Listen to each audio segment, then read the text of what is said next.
Sometimes the most extraordinary moments come disguised as ordinary days. Picture this: a typical Tuesday morning at a London secondary school, where teenagers shuffle through corridors more concerned with upcoming exams than royal protocol. The autumn leaves are falling outside classroom windows, and students are focused on everything except the possibility that their world might be turned upside down by an unexpected visitor. What happens when reality collides with fairy tale? When a regular schoolboy finds himself face-to-face with American royalty. When nervous teenage words become headline news across the globe. This is the true story of how one spontaneous comment from a starstruck student created ripples that reached far beyond school walls, touching hearts across continents, and reminding us all that genuine human moments can still break through the carefully orchestrated world of royal appearances. It's a story about growing up, finding courage, and discovering that sometimes the most authentic reactions come from the most unexpected places. Most importantly, it's about how one young person's honest admiration became a symbol of hope and humanity in a world that desperately needed both. Get ready to witness how a simple school visit became an unforgettable encounter that no one saw coming. The morning fog hung low over East London as 14-year-old Marcus Williams trudged through the school gates of Robert Clack School in Dagenham. His rucksack weighed heavy on his shoulders, stuffed with textbooks for another day of lessons that felt endless. The October air was crisp, carrying the scent of fallen leaves and the distant hum of traffic from the A13. Marcus pulled his school jumper tighter around his thin frame and checked his phone one last time before the school day officially began. Robert Clack wasn't the kind of school that made headlines. Nestled in one of London's most working-class areas, it served a community where dreams often felt as distant as the gleaming towers of Canary Wharf visible on the horizon. The red brick buildings had seen better days, and the playground bore the scuff marks of thousands of students who had passed through its gates over the decades. For Marcus and his classmates, it was simply home away from home, a place where they navigated the complicated waters of adolescence while preparing for an uncertain future. Marcus had always been what teachers called a good lad. Not the brightest in his class, perhaps, but reliable, kind-hearted, and possessed of the sort of infectious enthusiasm that made him popular with both students and staff. His mates often teased him about his tendency to blurt out exactly what he was thinking, a habit that had gotten him into trouble more than once, but also made him refreshingly honest in a world where teenage boys often hid behind bravado. The school's head teacher, Mrs. Patricia Morrison, had been at Robert Clack for nearly 2 decades. She'd seen the area change, watched his family struggle through economic uncertainty, and witnessed firsthand how education could transform lives. When she received the phone call 3 weeks earlier about a possible royal visit, her first reaction was disbelief. The voice on the other end of the line was polite, but firm, explaining that the Duchess of Sussex was looking to visit schools that served diverse communities, places where she could meet young people from backgrounds similar to her own experience growing up. The security preparations had begun immediately. Plainclothes officers had walked the corridors, taking note of exit routes and potential crowd control issues. Teachers had been briefed about protocols, students had been reminded about appropriate behavior, and the entire school had been buzzing with anticipation for weeks. Yet despite all the preparation, there was still an air of surreal disbelief hanging over the place. Royal visits happened to fancy private schools in Chelsea or Westminster, not to comprehensive schools in Dagenham. Marcus had heard the rumors, of course. WhatsApp groups had been alive with speculation about which royal might be coming, when they might arrive, and whether students would actually get to meet them. His mom, Sarah, a teaching assistant at a local primary school, had been almost as excited as he was. She'd grown up watching royal weddings on television, and the idea that her son might meet an actual duchess seemed like something from a dream. The day started like any other. Marcus sat through double mathematics with Mr. Henderson, a patient man who'd been trying to help him understand algebra for the better part of 2 years. The classroom was on the second floor of the main building, overlooking the playground where younger students were already gathering for break time. Through the window, Marcus could see the usual scene. Groups of friends clustered around benches, teachers on duty keeping watchful eyes on their charges, and the occasional football being kicked despite the no-ball games rule. It was during the break between second and third periods that things began to feel different. Teachers were walking with more purpose, speaking in hushed tones to one another in the corridors. The school's maintenance staff, normally invisible during lesson time, were suddenly everywhere, checking that bins were empty and making sure every surface gleamed. Even the students seemed to sense that something was happening, though exactly what remained mysterious. Marcus was walking toward his next lesson, design and technology, with Mrs. Kumar, when he noticed the cars. Through the tall windows that lined the main corridor, he could see black vehicles pulling up to the school's front entrance. Not just any cars, but the kind of sleek, expensive-looking vehicles that definitely didn't belong in Dagenham on a Tuesday morning. His heart began to race as the reality of the situation finally hit him. Mrs. Morrison's voice crackled through the school's aging public address system, asking all students to make their way to the main hall for an important assembly. The corridors filled with the sound of hundreds of teenagers moving en masse, their usual chatter replaced by excited whispers and barely contained anticipation. Marcus found himself swept along with the crowd, his mind racing with possibilities. The main hall at Robert Clack had hosted countless assemblies, school plays, and exam sessions over the years.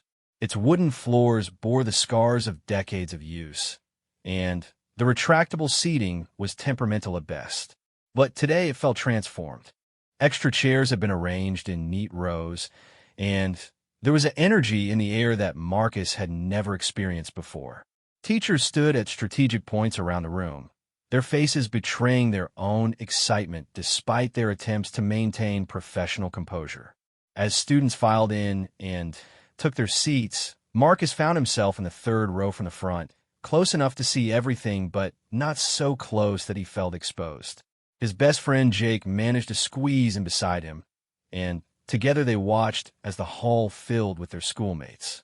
The air was thick with anticipation, and Marcus could feel his palms beginning to sweat despite the October chill.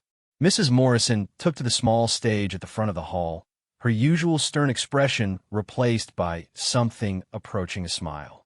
She looked out over the sea of young faces, all turned toward her with unusual attention, and cleared her throat before speaking. "Students," she began, her voice carrying clearly through the hall's acoustics, "today is a very special day for Robert Clack School. We have the extraordinary honor of welcoming a very special visitor, someone who has chosen to spend time with our school community because she believes in the importance of education and the potential of young people like yourselves." The hall was completely silent now, every student hanging on Mrs. Morrison's words. Marcus could hear his own heartbeat as he waited for the revelation he already suspected was coming. "Please join me in welcoming Her Royal Highness, the Duchess of Sussex." The words seemed to echo through the hall for a moment before their full meaning sank in. Then, from the side door that led to the staff offices, she appeared. Meghan Markle, former actress, royal family member, and now quite possibly the most famous woman in the world, walked into their school hall with the same casual confidence she might have shown entering a television studio. Marcus felt his breath catch in his throat. Like most teenagers his age, he'd seen her on television countless times, watched her wedding to Prince Harry with the rest of the world, and followed the media coverage of her life with the detached interest of youth. But seeing her in person was entirely different. She was smaller than he'd expected, more real somehow, despite the surreal nature of her presence in their everyday school environment. She was dressed simply but elegantly in a navy blue dress that suggested formality without ostentation. Her hair was pulled back in a neat bun, and her smile as she looked out over the assembled students was warm and genuine. As she moved toward the center of the stage, Marcus noticed how she seemed completely at ease, as if visiting secondary schools in East London was something she did every Tuesday. The applause that erupted from the students was thunderous, but not the practiced politeness that might have been expected. This was genuine excitement, the kind of raw enthusiasm that only teenagers can produce when confronted with something truly extraordinary. Marcus found himself clapping so hard his palms stung, caught up in the collective energy of the moment. As the applause died down, the Duchess began to speak. Her voice was clear and confident, with the slight American accent that had become familiar to British ears over the past few years. But what struck Marcus most was how she spoke directly to them, as if she were talking to friends rather than delivering a formal address. "Thank you so much for that wonderful welcome," she said, her smile widening as she looked out over the crowd. "I have to say, when I was told I'd be visiting Robert Clack School today, I did my research, and what I learned made me even more excited to be here." She paused, letting her gaze sweep across the assembled students, and Marcus felt a thrill when her eyes seemed to linger on his section of the audience for just a moment. This is a school that serves one of the most diverse communities in London. You come from families with roots in dozens of different countries. You speak languages from around the world, and you're growing up in a place where different cultures don't just coexist, they create something entirely new and beautiful together. Marcus felt a surge of pride at her words. He'd never thought of his school or his community in quite those terms before. Like most teenagers, he was more focused on the day-to-day challenges of growing up than on the bigger picture of what his environment represented. But hearing it described by someone who had traveled the world and could compare it to other places made him see it differently. The Duchess continued, talking about education, opportunity, and the importance of young people finding their voices. She spoke about her own experiences growing up, about feeling different, and learning to see that difference as a strength rather than something to hide. Her words were carefully chosen, but felt spontaneous, as if she were sharing thoughts that had been forming in her mind rather than delivering a prepared speech. As she spoke, Marcus found himself studying her face, trying to reconcile the person on the stage with the figure he'd seen in magazines and on television. There was something almost ordinary about her presence, despite the extraordinary circumstances. She gestured with her hands as she talked, occasionally pushing a stray hair behind her ear, and when she smiled at something amusing in her own remarks, the expression seemed completely natural. The formal part of the assembly lasted about 20 minutes, during which the Duchess spoke about her charitable work, her interest in education, and her belief in the potential of young people to change the world. She was introduced to several teachers and presented with a small gift from the school, a photo album containing pictures of students engaged in various activities throughout the academic year. But it was what happened next that would change everything for Marcus and create a moment that neither he nor anyone else in that hall would ever forget. Mrs. Morrison announced that the Duchess would be spending some time meeting students individually and that a select group would have the opportunity to speak with her personally. Marcus felt his stomach drop. He desperately wanted to be chosen, but the odds seemed impossibly slim. There were nearly 300 students in the hall, and surely they would select the most articulate, the highest achievers, the ones who could represent the school with the kind of polished confidence that such occasions demanded. As students were dismissed row by row to return to their lessons, Mrs. Morrison began calling names of those who would remain behind. Marcus listened intently, his heart sinking as name after name was called, and his wasn't among them. Jake squeezed his shoulder sympathetically as he prepared to leave with the dismissed students. Then, just as Marcus was about to stand and join the exodus, he heard it. Marcus Williams, Year 9. For a moment, he thought he'd imagined it. But Jake's excited whisper of "That's you, mate," confirmed that his name had indeed been called. With legs that suddenly felt like jelly, Marcus made his way toward the front of the hall where a small group of selected students was gathering. As the hall emptied and the chosen few arranged themselves in a semicircle near the stage, Marcus found himself just a few feet away from royalty. The Duchess had stepped down from the stage and was moving among the students, shaking hands and asking questions with the kind of genuine interest that made each interaction feel personal and meaningful. Marcus watched as she spoke to Sarah, a girl from his year who was known for her academic excellence and her work with the school's debate team. Sarah was articulate, and composed, discussing her plans for university and her interest in international law with the kind of confidence that Marcus envied. The Duchess listened intently, asking follow-up questions and nodding encouragingly at Sarah's responses. Next was Ahmed, a quiet boy from year 10 who had overcome significant challenges with his English when he'd arrived from Somalia 3 years earlier. Now, he was one of the top students in his year, and the Duchess seemed genuinely moved by his story of determination and resilience. As she moved closer to where Marcus stood, he felt his mouth go dry and his palms begin to sweat. What could he possibly say to her that would be interesting or meaningful? He wasn't the best student in his year. He didn't have an inspiring story of overcoming adversity, and his tendency to speak before thinking suddenly seemed like the most terrifying character trait imaginable. The Duchess finished her conversation with the student next to him, a girl named Priya who had impressed her with stories about the school's environmental club and their efforts to reduce plastic waste. Then she turned to Marcus, her smile warm and welcoming, and extended her hand. "And you must be Marcus," she said, her handshake firm and friendly. "Mrs. Morrison tells me you're quite the character around here." Marcus felt his face flush red as he shook her hand, acutely aware that his palms were probably embarrassingly sweaty. He opened his mouth to respond with something appropriately respectful and articulate, but what came out instead would become the moment that defined not just his day, but his entire teenage years. "Blimey," he said, his voice cracking slightly with nerves and adolescent awkwardness. "You're dead pretty in it." The words hung in the air for what felt like an eternity.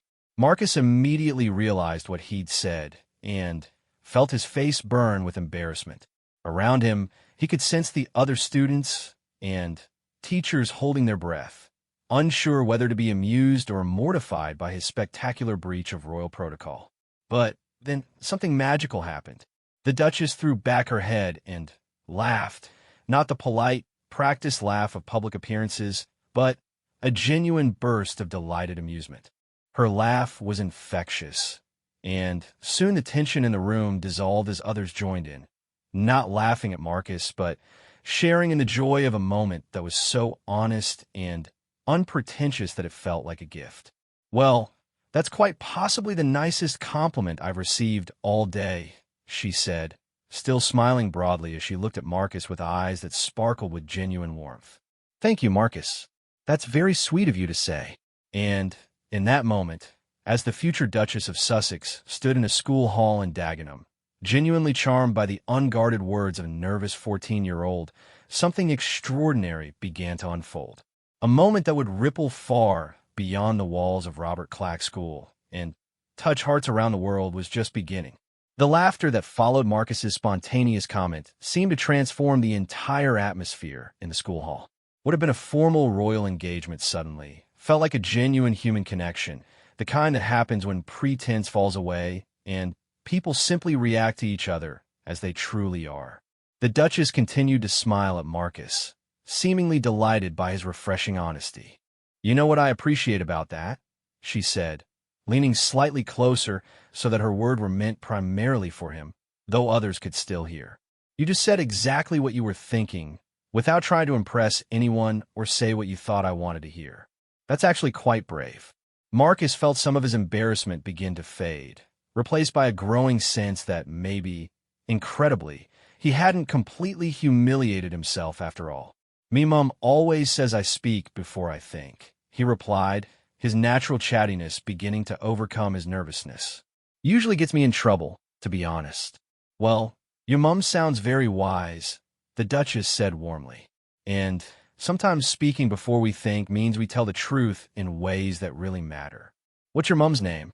"Sarah," Marcus replied, surprised by the question. "She works at Riverside Primary, just down the road. She's been proper excited about you coming to visit. She made me promise to remember every single detail so I can tell her everything when I get home." The conversation continued for several more minutes, with the Duchess asking Marcus about his favorite subjects, his plans for the future, and his thoughts about living in such a diverse community.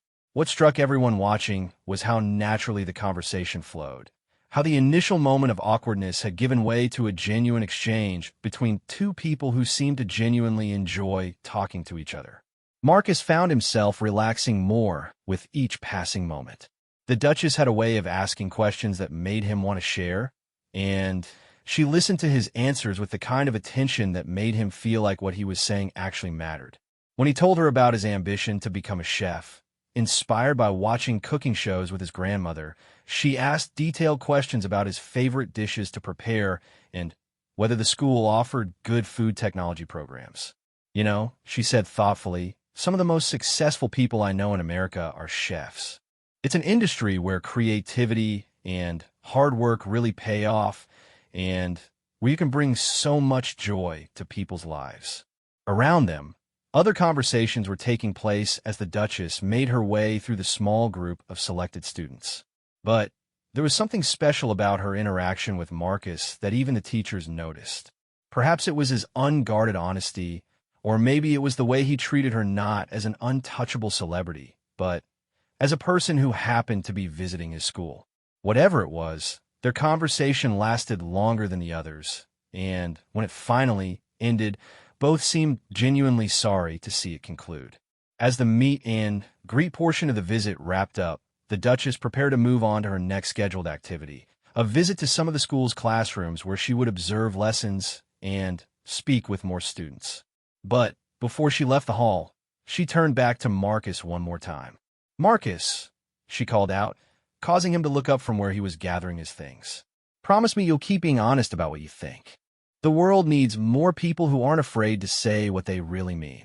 "I promise, miss," he replied, and then, with a grin that would later be described by witnesses as absolutely infectious, he added, "And you keep being dead pretty, yeah?" The second round of laughter that erupted was even more spontaneous than the first, and this time the Duchess laughed so hard that she had to dab at her eyes with a tissue. As she was guided toward her next appointment by school staff, she was still smiling broadly, occasionally shaking her head in apparent delight at the encounter. Marcus watched her leave the hall, still hardly believing that the interaction had actually happened. Around him, his fellow students were buzzing with excitement, several coming over to congratulate him on what they were already calling the funniest thing that's ever happened at this school.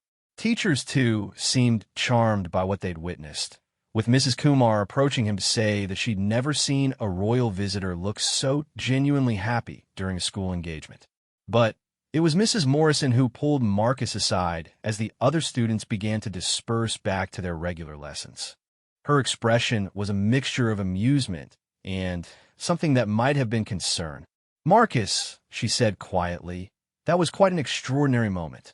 I've hosted royal visits before, and I've never seen anything quite like that reaction. She seemed absolutely delighted by you." Marcus nodded, still processing the experience himself. "She was really nice, miss. Like properly nice. Not just being polite because she has to be." Mrs. Morrison smiled. "Yes, I could see that. But, Marcus, I need you to understand that what happened in there was quite unusual. Royal visits typically follow very specific protocols, and your candid approach was definitely not in the script." "Did I do something wrong?" Marcus asked, suddenly, worried that his moment of triumph might actually be a disaster in disguise. "Not wrong, exactly," Mrs. Morrison replied carefully, "but different, very different. And sometimes different moments like this one can attract attention that you might not expect." She was thinking, though she didn't say it to Marcus, about the photographers and journalists who had been positioned outside the school during the visit. Royal engagements were always covered by the press, and she wondered whether anyone had been close enough to capture the moment of Marcus's comment or the Duchess's reaction. In an age of smartphones and social media, even school visits that seemed private could quickly become very public indeed. Her concerns would prove to be remarkably prescient. Unknown to Marcus or anyone else inside the school at that moment, the royal visit was indeed being documented by several photographers positioned at strategic locations around the building. One of them, James Crawford, was a veteran royal correspondent for one of Britain's major newspapers who had covered dozens of similar engagements over the years. He had positioned himself near a window that gave him a view into the main hall, equipped with a long lens that allowed him to capture images even from a distance. Crawford had been photographing the formal portions of the visit when he noticed something unusual happening during the student meet and greet session. Through his telephoto lens, he could see the Duchess engaged in what appeared to be an unusually animated conversation with a young student. Even from his distant position, he could tell that something different was happening. The Duchess's body language was more relaxed than usual, and she seemed to be laughing with genuine delight rather than the polite amusement that typically characterized her public interactions. When he saw her throw back her head and laugh so hard that she needed to dab at her eyes, Crawford knew he was witnessing something special. He couldn't hear what was being said, but he could capture the moment of pure human connection that was unfolding before his lens. The photographs he took in those few minutes would later become some of the most widely circulated images of the royal visit. But Crawford wasn't the only one documenting the moment. Inside the hall, several teachers and school staff members were taking photographs and videos on their smartphones, wanting to preserve the memory of such an extraordinary day. One of them, a teaching assistant named David Martinez, happened to be standing close enough to hear Marcus's initial comment to the Duchess. Martinez, like most people his age, was active on social media, and the impulse to share such an incredible moment was almost irresistible. Within minutes of the encounter, he had posted a brief video to his Instagram account with the caption, "You'll never believe what just happened at our school. Student tells Duchess of Sussex she's dead pretty, and she absolutely loved it. Hashtag royal visit, hashtag honest, hashtag priceless." The video was shaky, and the audio wasn't perfect, but it captured enough of the moment to convey the essence of what had happened. Martinez's Instagram account was set to public, and while he only had a few hundred followers, several of them worked in media or had connections to journalists and bloggers who were always on the lookout for content that might interest their audiences.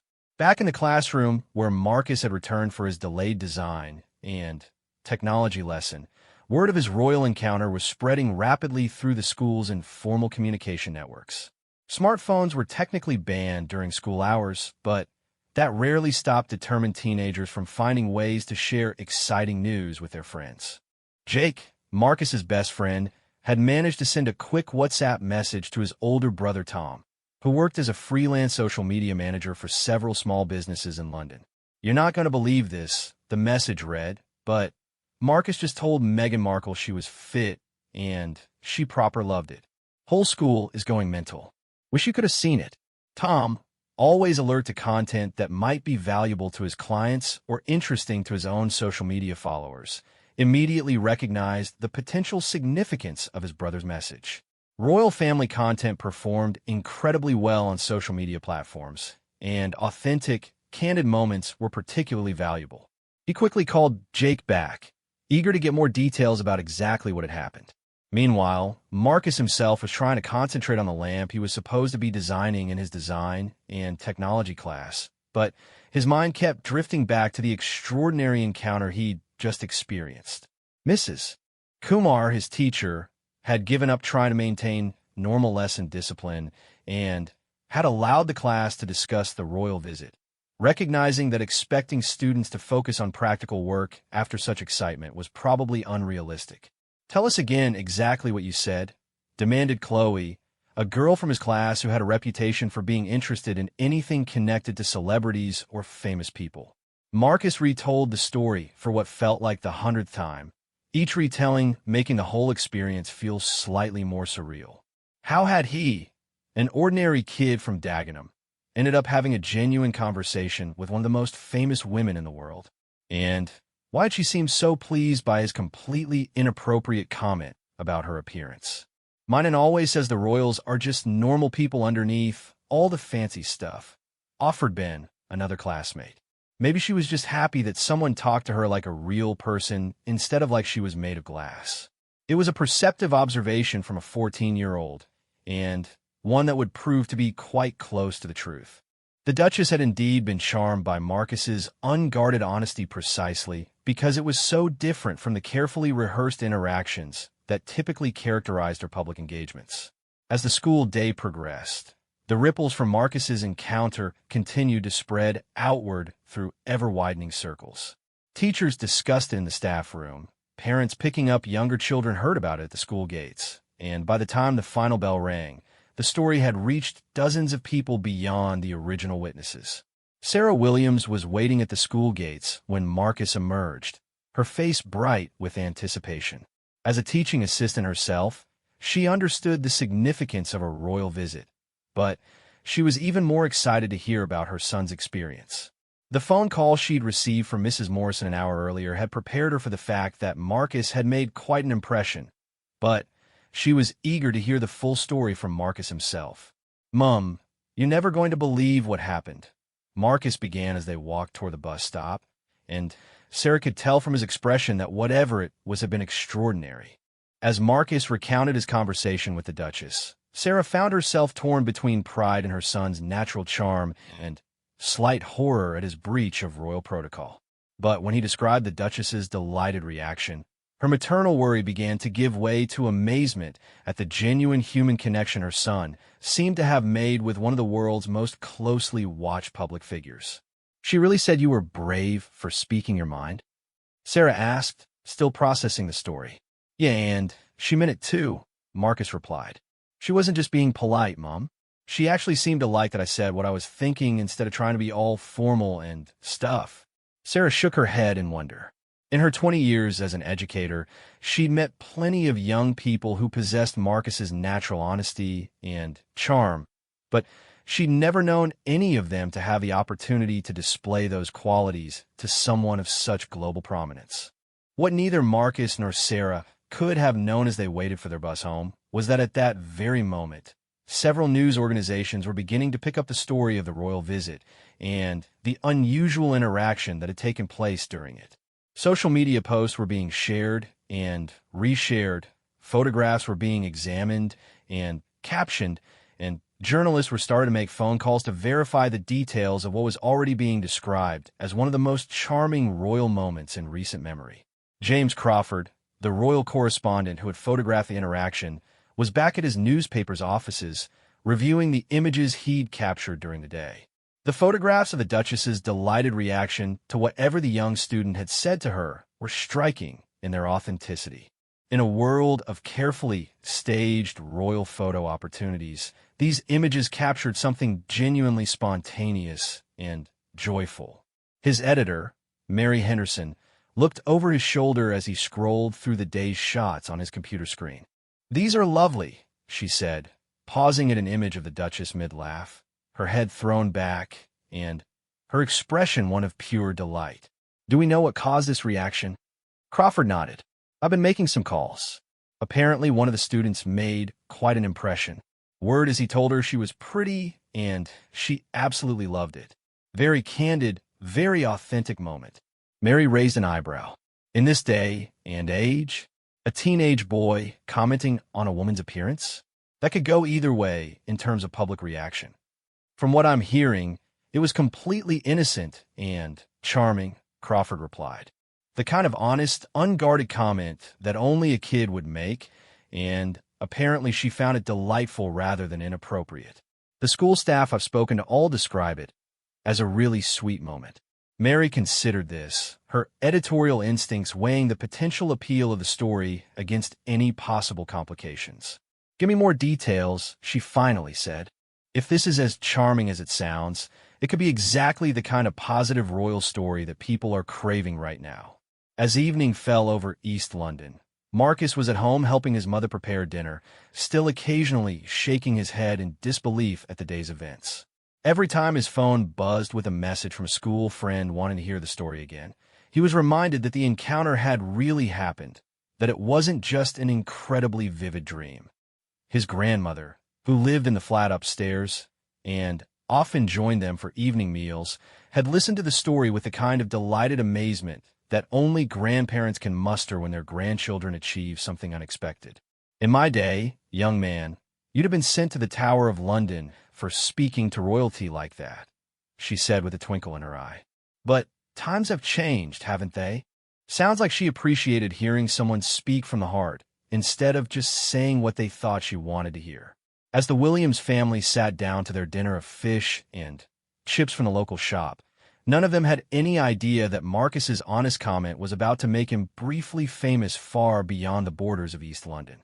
The story was spreading through social media networks, gathering momentum with each share and retweet, and by morning, Marcus Williams would wake up to find that his name was being mentioned on news websites and social media accounts around the world. But for now, he was simply a teenager eating dinner with his family, occasionally grinning as he remembered the moment when he made a future Duchess laugh so hard she cried, and wondering if anyone would believe him when he was older, and try to tell his own children about the day he met royalty and managed to make them laugh by simply being himself. The transformation from ordinary schoolboy to unexpected minor celebrity was still hours away, and Marcus was blissfully unaware that his 15 minutes of fame were about to begin. Marcus Williams woke up on Wednesday morning to the sound of his phone buzzing incessantly on his bedside table. Still groggy from sleep, he reached for it, assuming it was just his usual alarm, but instead found himself staring at a screen filled with notifications from social media apps he barely used and messages from numbers he didn't recognize. His WhatsApp showed 47 unread messages. His Instagram, which he'd barely updated in months, had hundreds of new followers and dozens of comments on his most recent post, a months-old picture of him and his mates at the local pizza place. Most bizarrely, his phone showed missed calls from numbers with London area codes that definitely weren't anyone he knew. What the hell? Marcus muttered, scrolling through the chaos of notifications with growing confusion. One of the WhatsApp messages was from his friend Jake, sent at nearly midnight the previous evening. Mate, you need to check the internet. You're bloody famous. Downstairs, Sarah Williams was experiencing her own digital awakening. She'd been up since 5:30 preparing for her early shift at Riverside Primary when her phone had started ringing. The first call was from her sister Linda, who lived in Manchester and rarely called before 9 in the morning. Sarah, have you seen the news? Linda's voice was breathless with excitement. Our Marcus is all over the internet. My friend Emma just sent me a link to a news article with his name in it. Sarah felt her stomach drop. In her experience, teenagers appearing in news articles was rarely a good thing. What kind of news article? She asked, already imagining the worst possible scenarios. It's about yesterday, about him meeting that Duchess woman. Apparently what he said to her has gone viral or something. Emma says it's everywhere on Twitter and Facebook. People think it's the sweetest thing they've ever seen. After hurriedly ending the call with her sister, Sarah found herself frantically searching online for any mention of her son's name. What she discovered made her sit down heavily at her kitchen table, coffee forgotten, as she tried to process the scope of what was happening. The first article she found was from the Daily Mail's website, posted at 11:47 the previous evening. The headline read, Royal Charmer. Dagenham schoolboy melts hearts with honest compliment to Duchess of Sussex. Below, it was a photograph that made Sarah's breath catch in her throat, a clear image of Marcus shaking hands with the Duchess, both of them smiling broadly. The article detailed the royal visit to Robert Clack School, but focused primarily on what it described as a moment of pure authenticity when 14-year-old Marcus Williams spoke from the heart and told Her Royal Highness exactly what he was thinking. The piece quoted unnamed school sources describing the exchange and emphasized the Duchess's delighted reaction to Marcus's refreshingly honest comment. But it was the reaction to the article that truly stunned Sarah. The comment section below the piece contained hundreds of responses from readers around the world, nearly all of them positive. People were calling Marcus adorable, refreshing, and exactly what the world needs more of. Several commenters had shared the article on their own social media accounts, spreading the story even further. Sarah quickly discovered that the Daily Mail article was just the beginning. Similar pieces had appeared on the websites of The Sun, The Mirror, and several smaller news outlets. Each told essentially the same story, but with slightly different angles, all focusing on the genuine human moment that had occurred between her son and one of the world's most famous women. The social media response was even more overwhelming. On Twitter, the hashtag Dagenham Charmer had begun trending, with thousands of users sharing their reactions to the story. Many of the tweets included heart emojis and comments about how Marcus's honesty had restored their faith in young people. Others shared their own stories about meeting celebrities or public figures, but none seemed to have generated quite the same level of positive response. Instagram was filled with reposts of the original video that David Martinez had shared, along with countless comments praising Marcus for his authenticity. Even TikTok, a platform Sarah barely understood, seemed to be buzzing with reaction videos and commentary about the royal encounter. Meanwhile, upstairs in his bedroom, Marcus was beginning to grasp the magnitude of what was happening. After scrolling through dozens of messages and notifications, he'd finally found the original news articles that had sparked everything.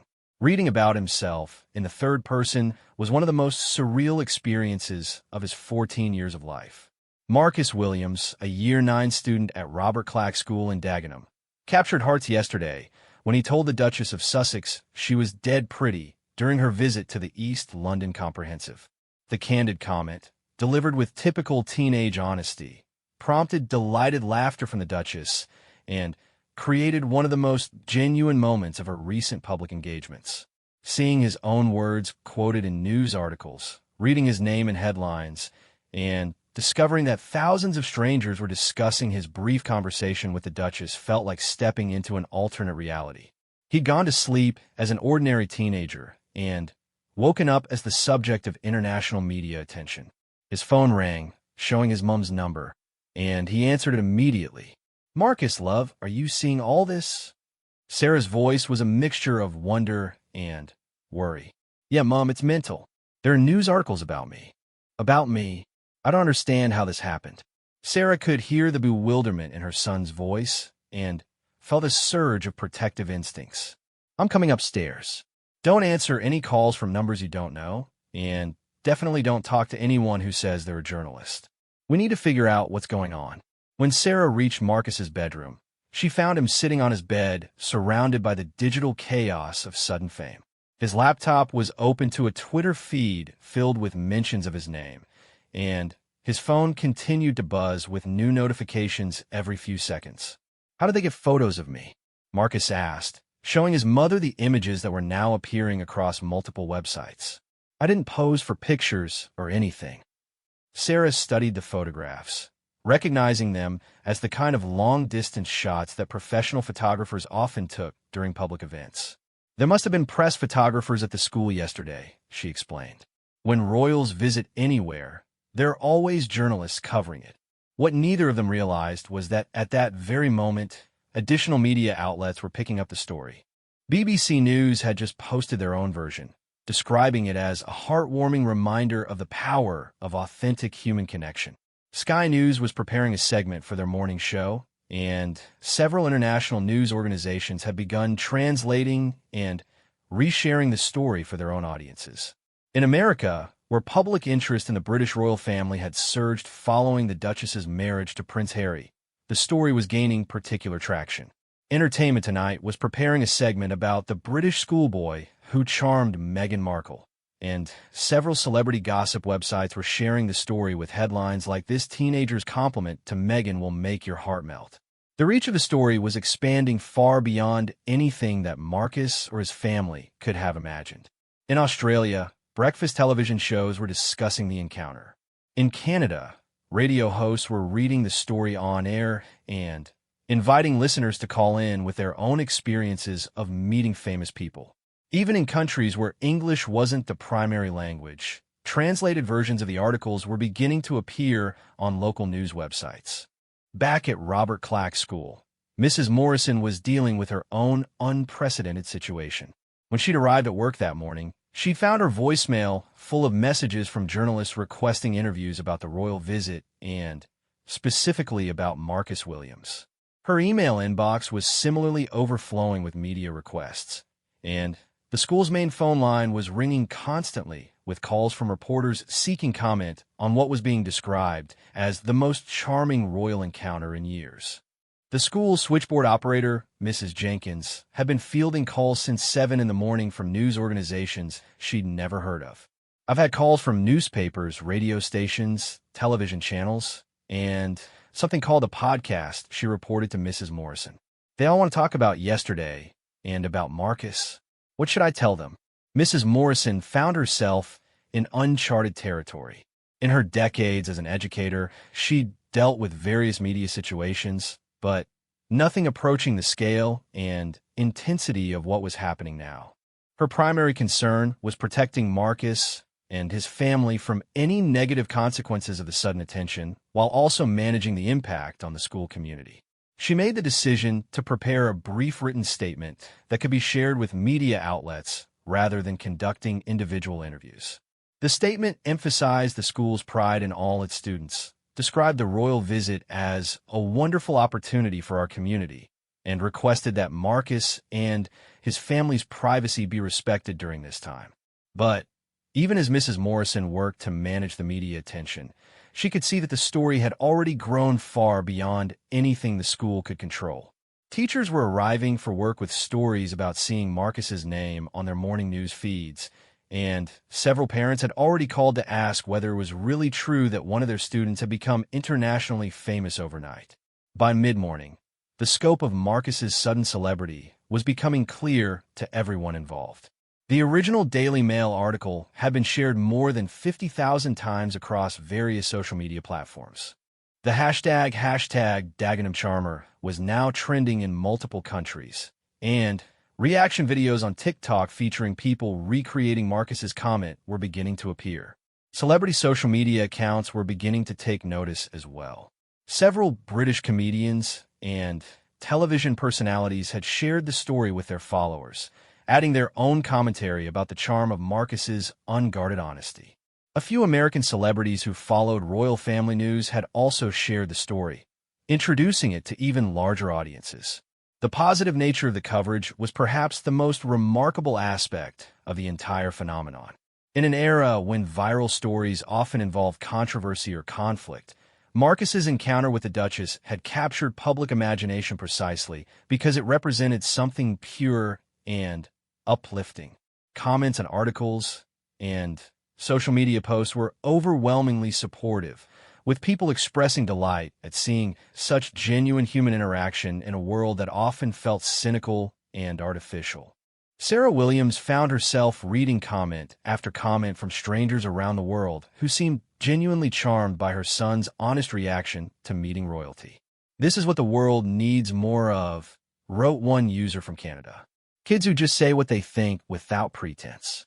Another from Australia added, "That Duchess looked happier in those photos than I've ever seen her look at any formal event." The international appeal of the story seemed to stem from its universal themes. Everyone could relate to feeling nervous about meeting someone famous, and most people could remember being 14 and occasionally saying exactly the wrong thing at exactly the wrong moment. But Marcus's wrong thing had turned out to be exactly the right thing, creating a moment of connection that transcended cultural and national boundaries. As the day progressed, more details about the encounter began to emerge through various media sources. School staff members, speaking anonymously, shared additional quotes from Marcus's conversation with the Duchess, painting a picture of a young man who had simply treated a famous person like a normal human being and been rewarded with genuine warmth and connection. One teacher, quoted in The Guardian's coverage of the story, said, "What struck me most was how natural the conversation became after that initial moment. Marcus wasn't starstruck or tongue-tied. He just talked to her like she was someone interesting he'd met, asking about her life and sharing details about his own. It was really quite beautiful to watch." By afternoon, Marcus's story was being covered by news outlets on every continent. Major newspapers in France, Germany, and Spain had picked up the story. Television news programs in Japan and South Korea were featuring it as a light news item. Even serious news organizations that rarely covered celebrity or royal stories were including it in their coverage, seemingly unable to resist the appeal of such an authentically charming moment. For Marcus himself, the experience of watching his brief conversation become global news was both exhilarating and overwhelming. He'd spent the day at home with his mother, both of them trying to process the magnitude of what was happening while fielding a constant stream of calls, messages, and media requests. "I just told her she was pretty," Marcus kept saying, as if repetition might help him understand how such a simple comment had generated such an enormous response. How did that turn into all this? Sarah didn't have an answer for her son's question, but she was beginning to understand that they were witnessing something quite special.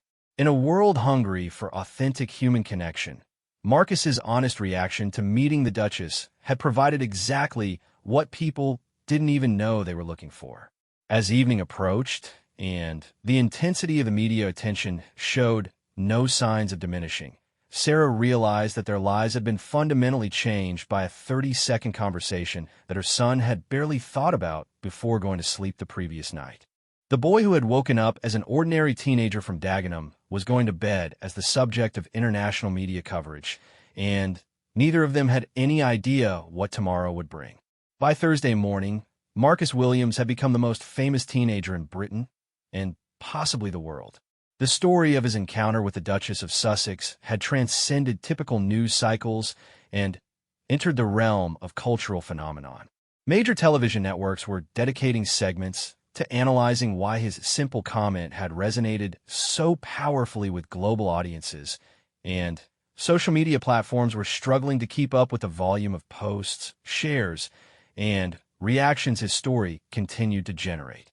But behind the headlines and hashtags was a 14-year-old boy who was struggling to understand how his life had been turned upside down by a conversation that had lasted less than 5 minutes.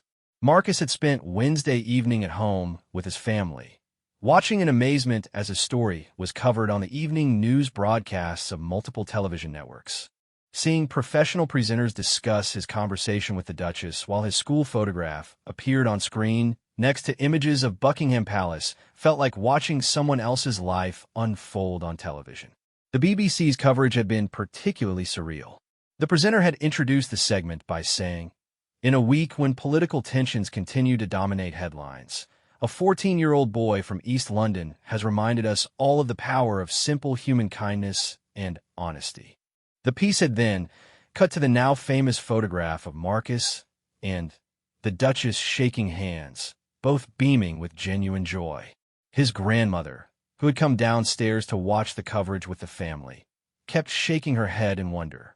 "68 years I've been alive," she said, "and I've never seen anything like this. One honest comment from my grandson, and the whole world wants to talk about it." The international coverage was perhaps even more remarkable than the British response. CNN had featured the story on their morning show, with the anchor describing it as a refreshing reminder that authenticity still has the power to cut through the noise of our digital age. French television had covered it as an example of l'innocence britannique, and even serious news programs in Germany and Japan had included brief segments about the honest British schoolboy who charmed a duchess. What struck Sarah Williams most as she watched the coverage was how consistently positive the reporting remained. In an era when viral stories often involve controversy or scandal, Marcus's moment of fame seemed to represent something entirely different. Journalists and commentators were using words like heartwarming, genuine, and inspiring to describe her son's brief conversation with the Duchess. The social media response continued to overwhelm any attempts at measurement. The hashtag #DagenhamCharmer hashtag have been used in more than 100,000 posts across various platforms, and video clips of the Duchess's reaction to Marcus's comment have been viewed millions of times. TikTok creators were producing tribute videos. Instagram influencers were sharing their own stories about authentic moments with celebrities, and Twitter users were debating what Marcus's popularity said about society's hunger for genuine human connection. But it was the personal messages that perhaps moved the Williams family most. Among the chaos of media requests and interview opportunities, genuine notes from ordinary people around the world had begun reaching them through various channels. A grandmother in Canada had written to say that Marcus's story had made her smile for the first time since her husband's death. A teacher in Australia shared how she'd used the story to discuss kindness and authenticity with her own students. A father in the United States wrote that Marcus had given him hope about the next generation's values and character. These personal responses helped Marcus begin to understand why his simple comment had generated such an enormous reaction. It wasn't really about him, he was beginning to realize, or even about the Duchess. It was about what their brief interaction represented to people who were craving genuine moments in an increasingly artificial world. School officials at Robert Clack had made the decision to excuse Marcus from classes for the rest of the week, recognizing that the media attention would make normal education impossible for him and potentially disruptive for other students. Mrs. Morrison had continued to field dozens of calls from journalists, television producers, and even representatives from American talk shows who wanted to interview the boy who had charmed a duchess. "The thing that surprises me most," Mrs. Morrison told her deputy head during one of their many discussions about the situation, "is how consistent the response has been. Usually when something goes viral, there's controversy or division. But everyone seems to genuinely love this story." Her observation was accurate.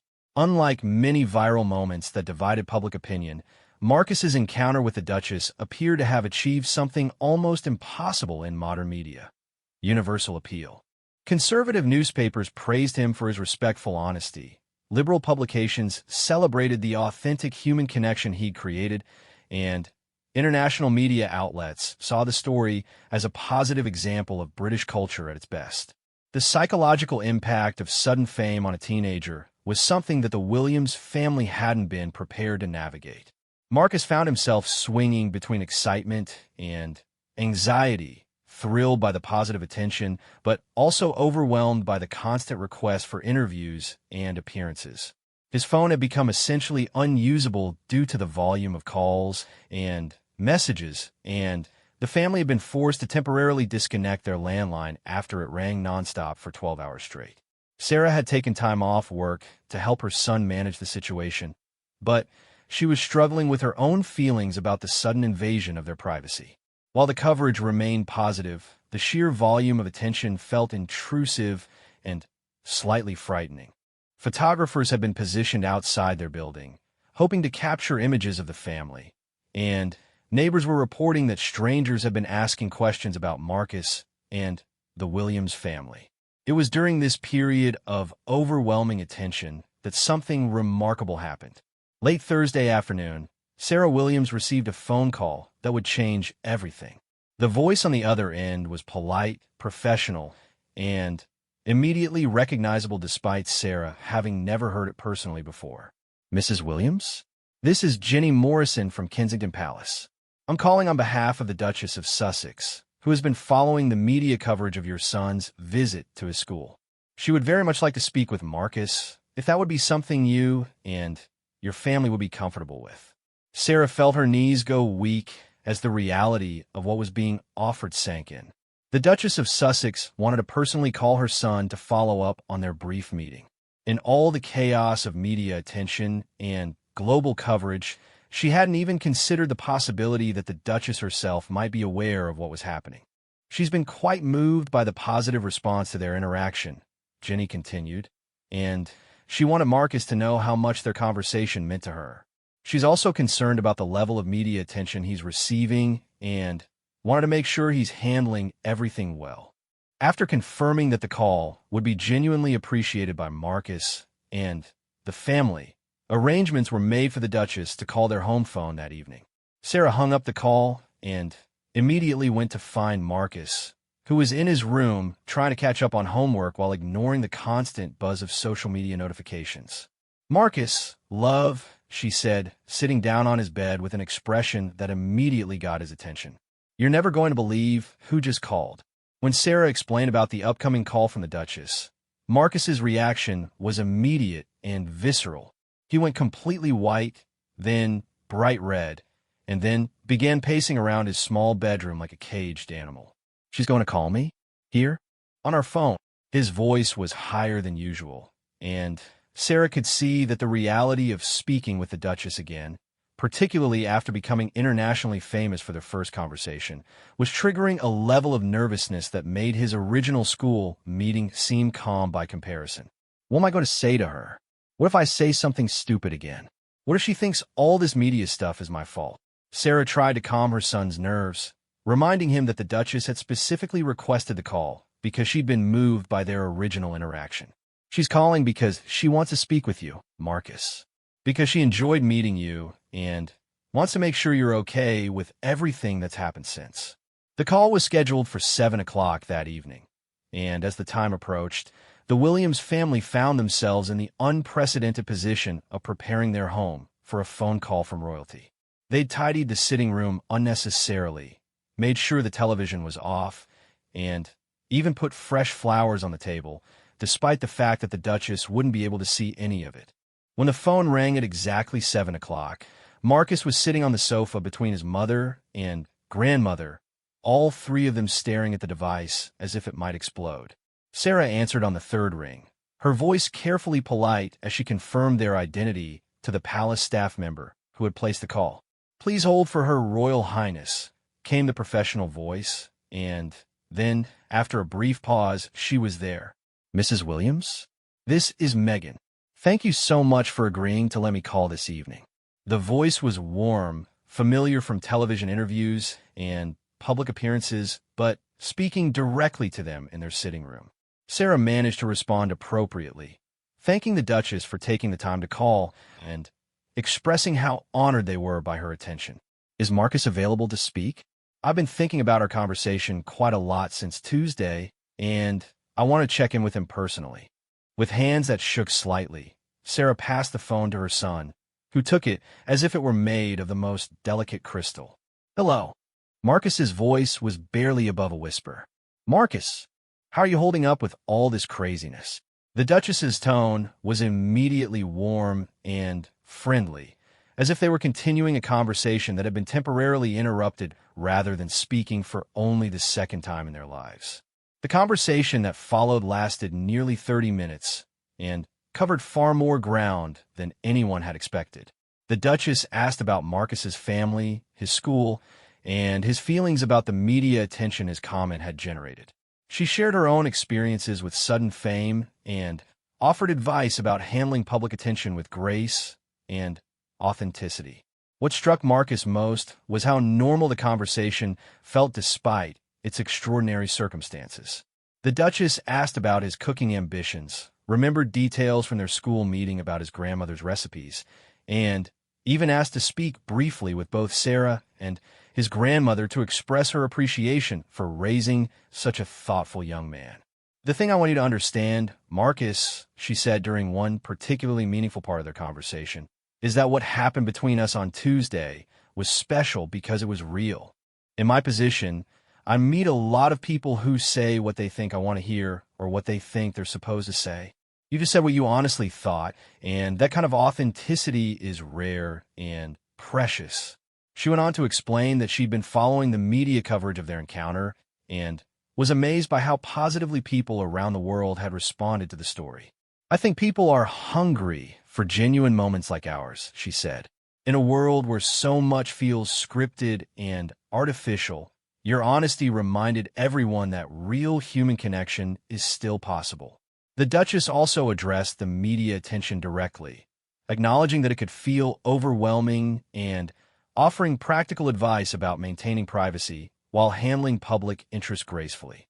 She emphasized that Marcus should never feel pressured to give interviews or make appearances he wasn't comfortable with, and that the positive response to their interaction should be seen as a celebration of his character rather than something he needed to live up to or maintain. "Just keep being yourself," she told him. "That's what people connected with, and that's what made our conversation so special."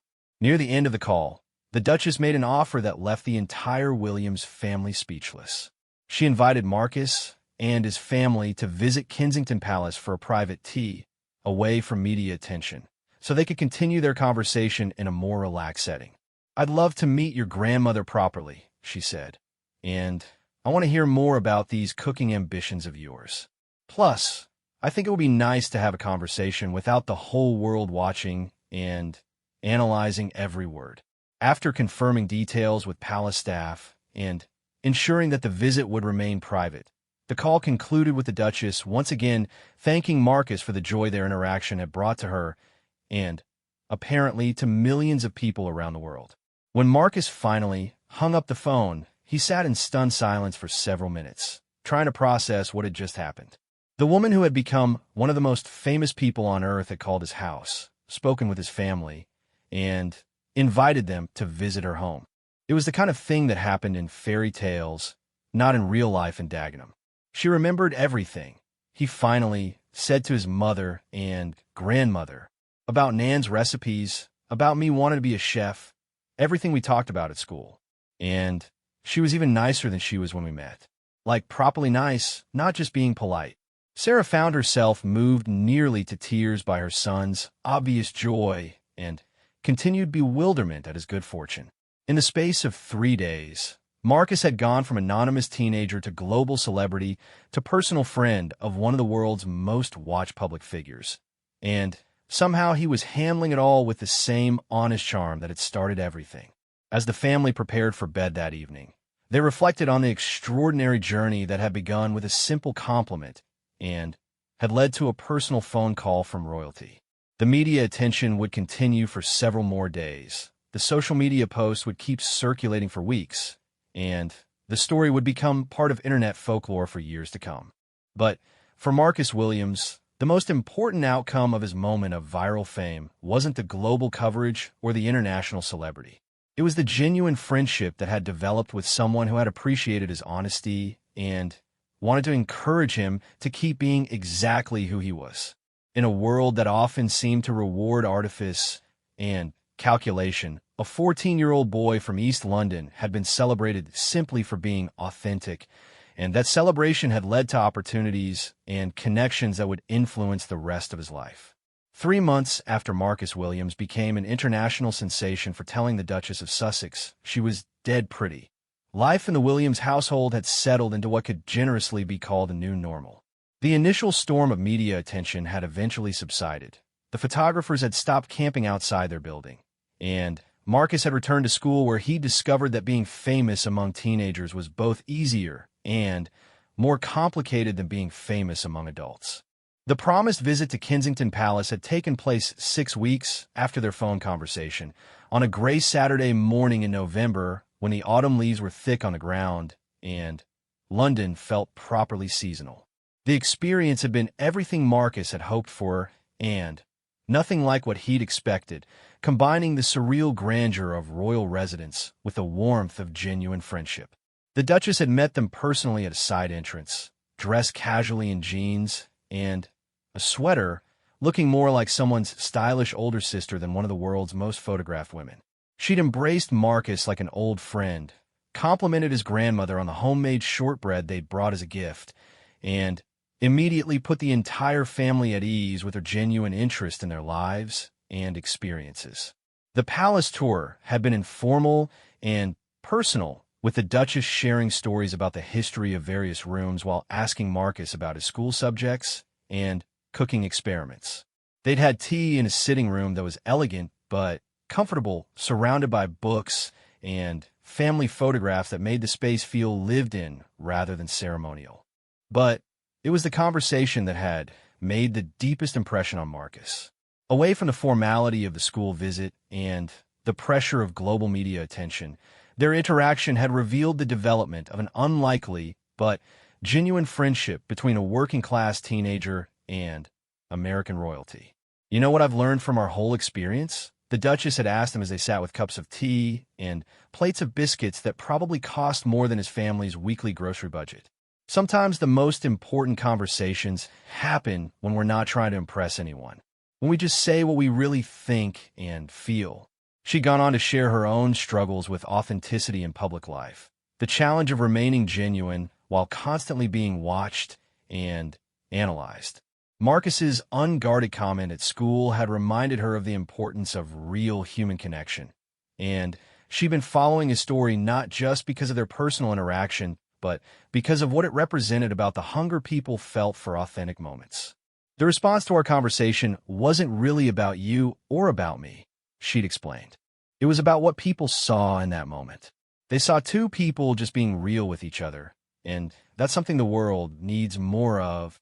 The visit had lasted nearly 3 hours, during which Marcus had learned to see the Duchess not as a celebrity or royal figure, but as someone who genuinely cared about education, social justice, and helping young people develop confidence in their own voices. When she'd asked about his cooking ambitions, her interest had been detailed and encouraging, leading to a discussion about culinary school options and the possibility of internships at restaurants that supported young talent from diverse backgrounds. Most remarkably, she'd offered to stay in touch, providing the family with a private contact through which they could reach her office if Marcus ever needed advice or support as he navigated his educational and career decisions.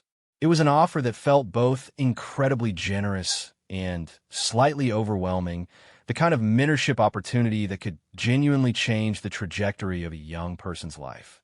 The media had never learned about the palace visit, which had been conducted with the kind of privacy that reminded the Williams family of how different their brief moment of fame could have been if it hadn't involved someone who understood the importance of protecting young people from excessive public attention. Back at Robert Clack's school, Marcus had initially worried that his classmates would treat him differently after his moment of international fame. The first few days had been awkward, with some students acting starstruck and others clearly resentful of his sudden celebrity. But teenagers, Marcus discovered, had remarkably short attention spans for anything that didn't directly affect their own lives, and within a couple of weeks, he'd largely returned to his previous status as a popular but ordinary student. The teachers, however, had been more permanently affected by the experience. Mrs. Morrison had received dozens of letters from educators around the world who had been inspired by the positive coverage of Robert Clack School and wanted to learn more about their approach to building confidence in students from diverse backgrounds. The school had been invited to participate in several educational conferences and had received offers of funding from organizations that wanted to support institutions that fostered authentic self-expression in young people. What Marcus did, Mrs. Morrison reflected during a staff meeting several weeks after the royal visit, was show the world what we see every day. Young people who are honest, thoughtful, and genuine when they're given the space and encouragement to be themselves. The experience had also had an unexpected impact on Marcus's academic performance. The confidence boost from his positive interaction with the Duchess, combined with the realization that adults genuinely valued his authentic voice, had motivated him to engage more actively with his studies. His grades had improved across several subjects, and he developed a new interest in media studies and communications, inspired by watching how his story had been covered and shared across different platforms. Perhaps most significantly, Marcus had begun to understand the responsibility that came with having a platform, however, temporarily. The positive messages from people around the world who had been moved by his story had shown him that authentic expression could have genuine impact on others. He'd started a small blog with his mother's supervision, where he wrote about his experiences and encouraged other young people to embrace their own honesty and authenticity. His first blog post, titled "What I Learned from Going Viral," had been shared thousands of times and had led to speaking invitations from youth organizations and schools. In it, he'd written, "The weirdest thing about becoming famous for being myself is realizing that being yourself is actually quite rare. But it shouldn't be. Everyone has something interesting to say when they stop worrying about saying the wrong thing." The ongoing relationship with the Duchess had been perhaps the most meaningful aspect of the entire experience. She'd kept her promise to stay in touch, sending occasional messages through her office to check on Marcus's progress and offer encouragement. When he'd written to tell her about his improved grades and his interest in media studies, she'd responded with detailed advice about education opportunities and had connected him with professionals in the field who could provide mentorship. Most touchingly, she'd remembered his cooking ambitions and had arranged for him to spend a day observing in the kitchen of a high-end London restaurant whose chef was involved in programs for young people from underrepresented backgrounds. The experience had been transformative, showing Marcus firsthand how his passion for cooking could develop into a genuine career path. She didn't have to do any of that. Marcus often told people when asked about his continued relationship with the Duchess. But I think she really meant it when she said she wanted to encourage young people to use their voices. She's showing me that famous people can use their position to actually help others, not just to get more attention for themselves. The broader cultural impact of Marcus's story had proved surprisingly lasting. Months after the initial media coverage, his encounter with the Duchess continued to be referenced in discussions about authenticity, the power of genuine human connection, and the importance of encouraging young people to express themselves honestly. Educational professionals have begun using the story as an example of how authentic self-expression could lead to positive outcomes, even in situations where young people might feel pressure to conform or say what they thought adults wanted to hear. Youth organizations had incorporated messages about the value of honesty and genuine communication into their programming, inspired by the overwhelmingly positive response to Marcus's unguarded comment. Social media researchers had studied the phenomenon of Marcus's viral moment as an example of how positive content could spread just as rapidly as controversial or negative material, challenging assumptions about what kinds of stories capture public attention in the digital age. The Marcus Williams story became a case study for us, explained Dr. Sarah Chun, a professor of digital communication who had written about viral positive content. It demonstrated that people are absolutely hungry for authentic, uplifting content. His story spread because it represented something people wanted to see more of in the world: genuine human connection and the celebration of honesty over artifice. For the Williams family, the most lasting change had been a shift in their understanding of their own potential to make positive impacts on others. Sarah had been approached by several organizations seeking her perspective on supporting young people through unexpected challenges, and she'd begun volunteering with a local charity that helped families navigate sudden changes in their circumstances. Marcus's grandmother had become something of a minor celebrity herself among the local community, with neighbors and friends regularly asking her to share stories about their palace visit and her conversations with the Duchess. She'd begun keeping a scrapbook of all the coverage and messages related to Marcus's story, creating what she called proof that good things still happen to good people. But it was Marcus himself who had perhaps been most fundamentally changed by the experience. The shy, sometimes awkward teenager who had blurted out a compliment to a duchess had evolved into a young man who understood the power of authentic expression and felt confident in his ability to connect with people from all backgrounds. His relationship with the Duchess had shown him that people he might have assumed were vastly different from him actually shared many of the same values and concerns. Her encouragement had taught him that his voice mattered, that his perspective had value, and that speaking honestly about his thoughts and feelings could create positive outcomes for himself and others. I used to think that famous people or important people wouldn't be interested in what someone like me had to say, Marcus reflected in one of his blog posts 6 months after the original encounter. But now I know that everyone appreciates honesty, especially people who don't get to hear it very often. The Duchess taught me that being real with people is actually a gift you can give them, not just something you do for yourself. As Marcus approached his 15th birthday, he continued to receive occasional messages from people around the world who had been touched by his story. Teachers shared how they'd used his experience to encourage their own students to speak authentically. Parents wrote about how his example had helped them talk to their children about the importance of being genuine rather than trying to impress others. Perhaps most meaningfully, young people his own age had reached out to share their own stories of finding courage to express themselves honestly, inspired by seeing how positively Marcus's authentic moment had been received.